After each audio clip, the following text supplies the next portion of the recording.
Today I will be speaking to you in regards to a law that passed in 2001. Really, the law passed in 1994, but in 2001 was when it was taken up to the Supreme Court and made that they would not be able to veto this law. You may ask, what is so special about this law? This law allows you to end your life with dignity. Now you ask, what does ending your life with dignity mean? The Death with Dignity law allows you to end your life on your terms. My purpose is to inform you on how to use this law, and not only how to use it, but on why some people would choose to take this law into consideration. How many of you have ever heard of this law? Most of you probably aren't very familiar with the law due to the fact that it is only legal in 2 countries and 1 state. The 2 countries it's legal in are the Netherlands and Switzerland. And really, no one is very familiar with any of the laws from those 2 countries. You should know that this law has very few steps you need to take to use this law. First, you have to be diagnosed with a terminal illness, which nobody ever wants to have happen to them or their family member. Second, you request a packet from your physician. If I'm not mistaken, the packet is about 4 pages long.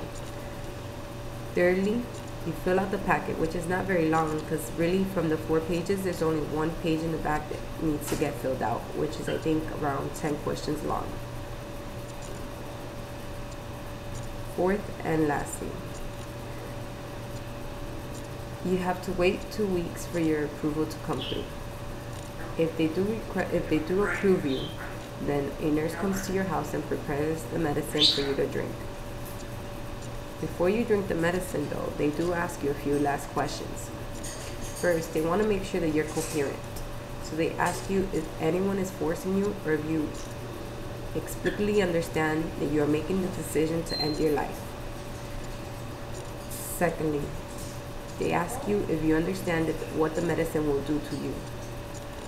And thirdly, they ask if you have any last words for your family to say them now. I know this because of the video, the HBO documentary video, How to Die in Oregon.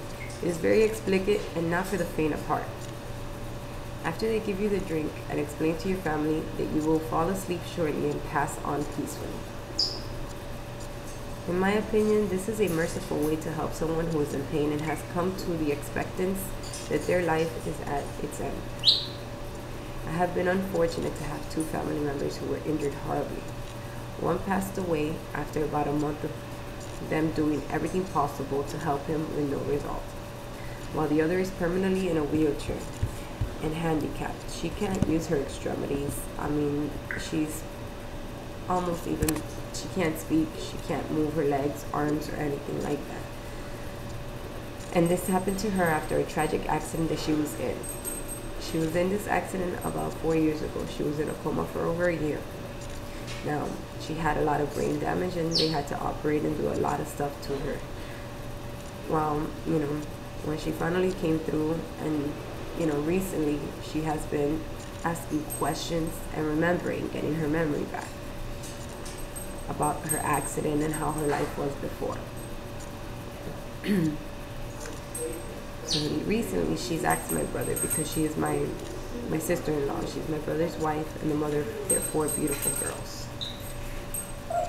She asked him, why didn't you just let me die? She's suffering so much now that she can't even leave the rehabilitation center for more than a day or 2. So I can understand why it is that she would want to have this option. So I can say firsthand that this is something that she might have liked as an option.